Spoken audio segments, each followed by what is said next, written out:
Good morning everyone. तो आज हम डिस्कस करेंगे डिफेक्ट्स इन टैबलेट्स। तो चलो स्टार्ट करते हैं। पहला डिफेक्ट है लैमिनेशन एंड कैपिंग। तो क्या होता है लैमिनेशन एंड कैपिंग में? Separation of the tablets into single और मल्टीपल लेयर्स। तो यहाँ पे आपकी जो टैबलेट है वो ब्रेक हो रही है सिंगल और मल्टीपल लेयर में। अगर वो सिंगल लेयर में ब्रेक होती है जैसे कि यहाँ पे, तो उसको हम कहेंगे कैपिंग। अगर वो मल्टीपल लेयर्स में ब्रेक हो रही है तो उसको हम कहेंगे लैमिनेशन। ओके, सो ये क्यों होता है? एक है मशीन रिलेटेड कॉज, एक है फॉर्मुलेशन रिलेटेड कॉज। पहले हम देखेंगे मशीन रिलेटेड कॉज। तो पहला कॉज है during compression and subsequent release of ejection air entrapment is possible. मतलब यहाँ पे क्या हो रहा है, आपकी जो एयर है वो टैबलेट में एंट्रैप्ड हो रही है, प्लस जैसे ही पंच बाहर जा रहा है वो टैबलेट से एयर बाहर निकल रही है, that is your escapement of the air. अभी क्या हो रहा है, आपका ये जो पंच है वो टैबलेट को हिट कर रहा है, जो भी एयर है उसको बाहर जाने के लिए जगह नहीं है, क्योंकि आपकी जो डाई वॉल है उसका जो सरफेस है वो तो फ्लैट है। जैसे ही say for example this is your die wall and this is your punch and this is your tablet material. जब वो पंच उसको हिट करने वाला है तो यहाँ पे एयर को बाहर जाने के लिए तो जगह नहीं है।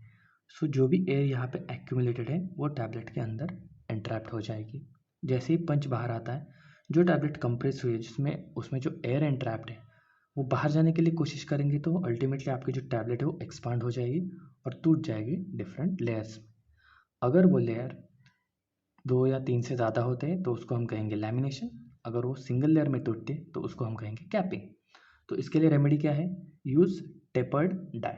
तो टेपर्ड डाई में क्या है, एक फनल शेप छोटा सा एक पोर्शन क्रिएट होगा, मतलब वहाँ पे हम करेंगे डाई में, जिसकी वजह से आपका पंच तो सीधा अंदर जाएगा, लेकिन उसके जो एक्स्ट्रा पोर्शन है वहाँ से एयर बाहर निकल जाएगी। So this is the one of the remedy for the lamination and the capping. ये हुई मशीन रिलेटेड प्रॉब्लम की बात। अभी हम डिस्कस करेंगे फॉर्मुलेशन रिलेटेड प्रॉब्लम।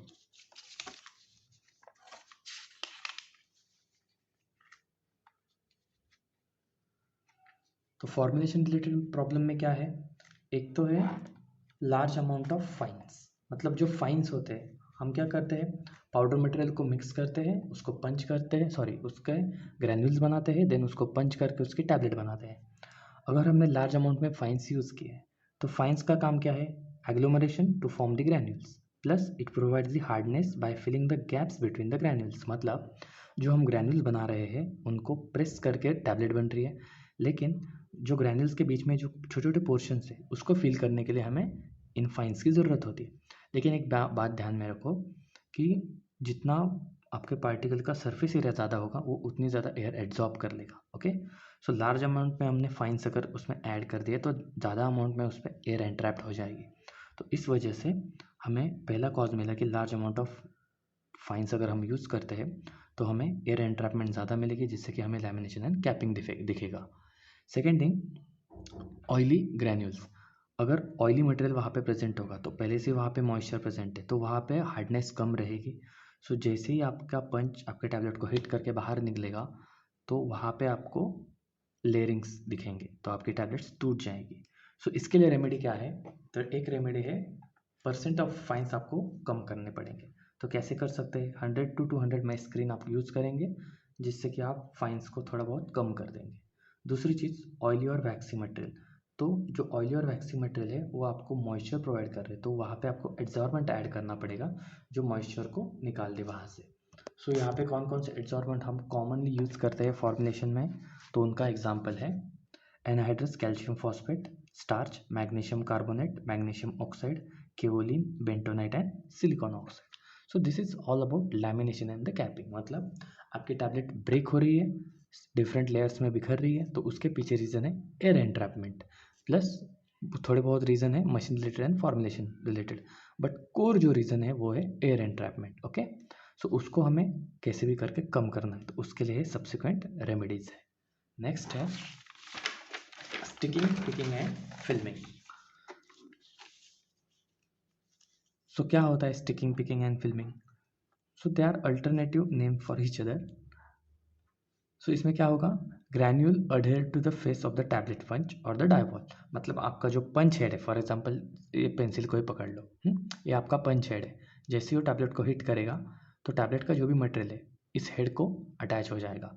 लेकिन ये क्यों अटैच होता है, उसके पीछे रीज़न है improper drawing, improper lubrication, rough और स्क्रैच पंच फेसेस और the निक्ड punch tips.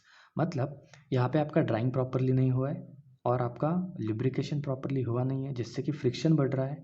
Second thing, आपके जो पंच फेसेस है वो बहुत रफ है, वहाँ पे स्क्रैचेस है। तो अल्टीमेटली आपका जो मटेरियल है टैबलेट का, जो क्या डाइवॉल में पंच होने वाला है, तो वो स्टिक हो रहा है आपके पंच हेड को और डाइवॉल को। तो इसके लिए रेमेडी क्या है, proper drawing and lubrication.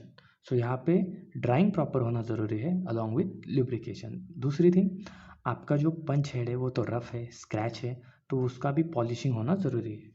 And next thing is adding adsorbent to absorb the moisture. तो क्या है डिफरेंस स्टिकिंग एंड पिकिंग में? स्टिकिंग में लार्ज अमाउंट में सब्सटेंस यहाँ पे स्टिक होता है आपके पंच हेड पे, पिकिंग में स्मॉल अमाउंट में सब्सटेंस अटैच होता है। Okay, that is a small difference. Cause क्या है पिकिंग के लिए? Low melting point substances. अगर हम उसमें जो आपका टैबलेट मटेरियल आप कंप्रेस करने वाले हैं, उसमें अगर हम लो मेल्टिंग पॉइंट सब्सटेंसेस ऐड कर देंगे तो क्या हो जाएगा, जैसे ही पंच आपके टैबलेट मटेरियल को हिट करेगा तो हिट होने के बाद यहाँ पे फ्रिक्शन क्रिएट होगा और इस फ्रिक्शन की वजह से हीट प्रोड्यूस होगी और वो हीट आपके सब्सटेंस को मेल्ट कर देगी। जो भी मेल्ट होगा वो आपके पंच हेड को स्टिक हो जाएगा। Okay, so that is all about low melting point substances. Second thing, embossing and engraving letters on the punch head. कभी कभी क्या होता है, आप देखते हैं कि जो टैबलेट है उसके ऊपर कोई ना कोई लेटर प्रिंट्स हुए होते हैं। तो ये क्यों होता है, जो आपका पंच हेड है इस पर भी वो लेटर प्रिंट हुए होते हैं। ओके, जैसे ही वो हिट करता है टैबलेट को, वो प्रिंट करेगा टैबलेट पे, लेकिन ये अगर सरफेस रफ होगा तो यहाँ पे चांसेस है कि आपका जो टैबलेट का मटेरियल है वो उस पर स्टिक हो जाए। So this is the one of the cause for the picking. तो उसमें रेमेडी क्या है, आपके जो पंच फेसेस है उसको आपको पॉलिश करना पड़ेगा एंड हाई मेल्टिंग पॉइंट आपको सब्सटेंस आपको यूज करने होंगे। Okay, next one is a chipping. So what is chipping? Chipping is nothing but breaking of the tablet edges while tablet leaves the press or during subsequent handling and coating of the coating operation। मतलब जब tablet वो tablet press से बाहर आ रही है और जब वो हम कोटिंग सॉल्यूशन अप्लाई करने के लिए उसको हैंडल कर रहे हैं, तब क्या होता है, जो टैबलेट के एजेस है और जो टैबलेट का जो सरफेस है वो ब्रेक हो जाता है।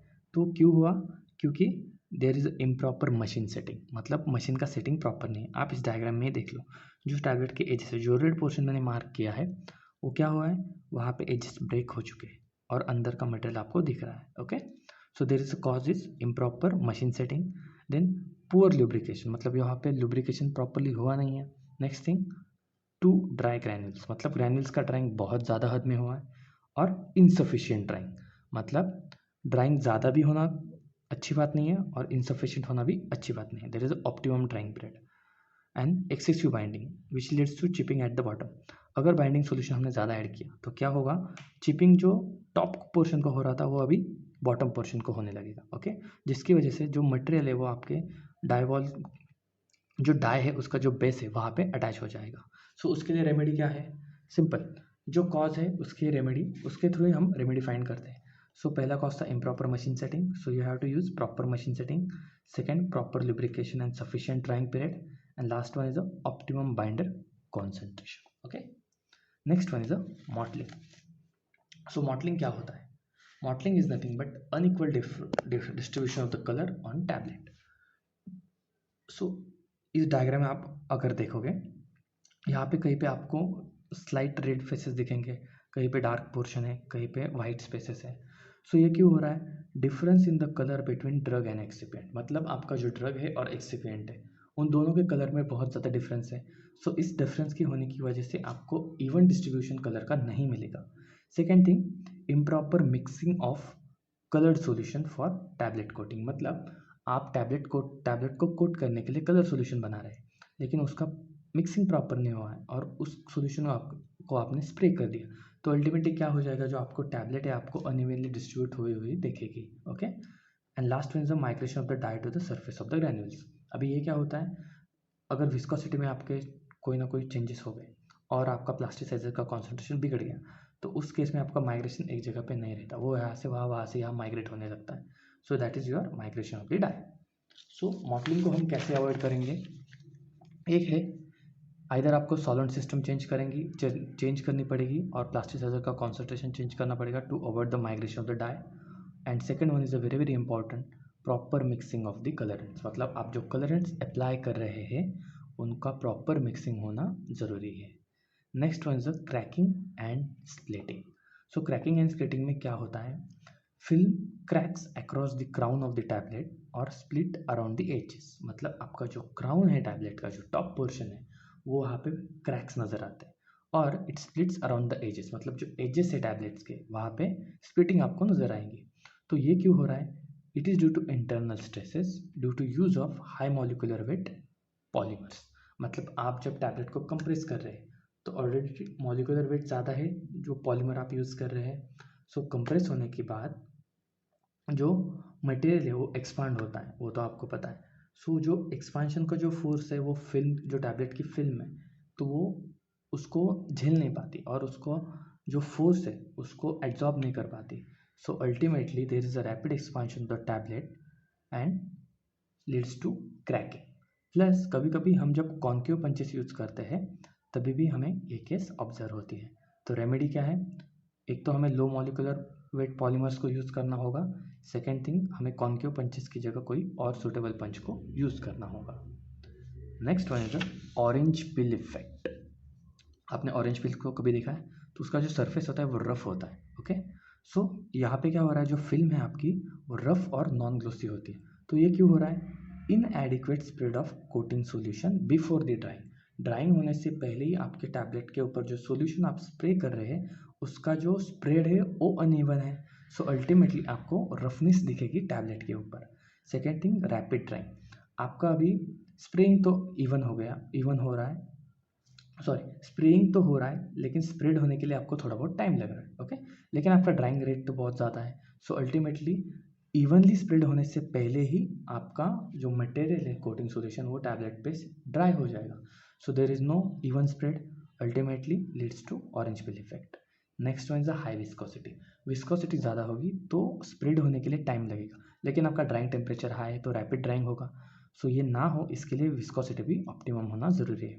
तो रेमेडी क्या है, optimum viscosity and mild drawing condition. Next one is a blooming effect. So blooming में क्या होता है, आपकी जो कोटिंग बिकम डल इमिडिएटली और after prolong storage at high temperature. मतलब आप जो कोट अप्लाई कर रहे हैं टैबलेट के ऊपर वो डल हो जाता है इमीडिएटली, प्लस जब आप उसको हाई टेम्परेचर पे स्टोर करते हो। तो ये क्यों हो रहा है, due to high concentration and low molecular weight of plasticiser. ये प्लास्टिसाइजर का अगर कॉन्सेंट्रेशन आप हाई रखोगे बट उसका मॉलिकुलर वेट बहुत कम है, तो इस केस में आपकी जो कोटिंग की जो स्ट्रेंथ है वो कम हो जाएगी। तो इसके लिए रेमेडी क्या है, कॉन्सेंट्रेशन कम रखो लेकिन मॉलिकुलर वेट आप बढ़ा दो। Okay, that is the one of the remedy for the blooming effect. And last one is the colour variation. अभी कलर वेरिएशन किस में ऑब्जर्व होता है, आपको फिल्म में ऑब्जर्व होगा। तो ये क्यों हो रहा है, due to uneven spray pattern. मतलब आपका जो स्प्रे का जो पैटर्न है मशीन में तो वो अनइवन है। Second thing, migration of the और प्लास्टिसाइजर्स जो हमने पहले डिस्कस किया। सो रेमेडी क्या है इसकी, ऑप्टिमाइज द स्प्रे पैटर्न। तो आपका जो स्प्रे पैटर्न है उसको आपको ऑप्टिमाइज करना होगा, plus you have to optimise the duration of the appearance of the tablet in the spring region. मतलब जो स्प्रिंग रीजन में टैबलेट अपीयर हो रही है वहाँ पे जो ड्यूरेशन है उसको आपको ऑप्टिमाइज करना होगा। ओके, सो कौन कौन से डिफेक्ट्स हमने अभी तक स्टडी किए, lamination and capping, there is the entrapment of the air. Next one is the sticking, picking and filming, जहाँ पे थोड़े बहुत अमाउंट में आपका मटेरियल पंच हेड को स्टिक हो जाता है। तो वहाँ पे आपको क्या करना है रेमेडी में, एक तो लो मेल्टिंग पॉइंट सब्सटेंसेस यूज़ करने हैं, आपके जो एम्बॉसिंग एंड एनग्रेविंग पंचेस हैं उनका पॉलिशिंग करना होगा, प्रॉपर ड्राइंग प्रॉपर लिब्रिकेशन करना होगा। देन चिपिंग में आपके टैबलेट के एजेस ब्रेक हो रहे हैं तो वहाँ पे आपको प्रॉपर मशीन सेटिंग रखना होगा। मॉडलिंग में uneven distribution of the colour है तो वहाँ पे आपको कलर को अच्छे से मिक्स करना होगा। क्रैकिंग में क्या हो रहा है, आपके film crack across the crown due to internal stresses, तो वहाँ पे आपको low molecular weight substances use करने होंगे, प्लस कॉन्केव पंचेस को रिप्लेस करना होगा। ऑरेंज पिल इफेक्ट में अनइवन डिस्ट्रीब्यूशन है, sorry film become very rough and non glossy है तो वहाँ पे आपको विस्कोसिटी ऑप्टिमम रखनी होगी, प्लस ड्राइंग कंडीशन ऑप्टिमम होगा। ब्लूमिंग इफेक्ट में आपकी जो कोटिंग लेयर है उसकी जो स्ट्रेंथ है वो कम है, तो उसके लिए आपको जो प्लास्टिसाइजर है उसका कॉन्सेंट्रेशन एंड मॉलिकुलर वेट पे कंट्रोल रखना होगा। And last one, colour variation. So इसके लिए भी आपको जो स्प्रे पैटर्न है उसको कंट्रोल करना होगा। Okay, so this are the important defects in the tablets. Thank you.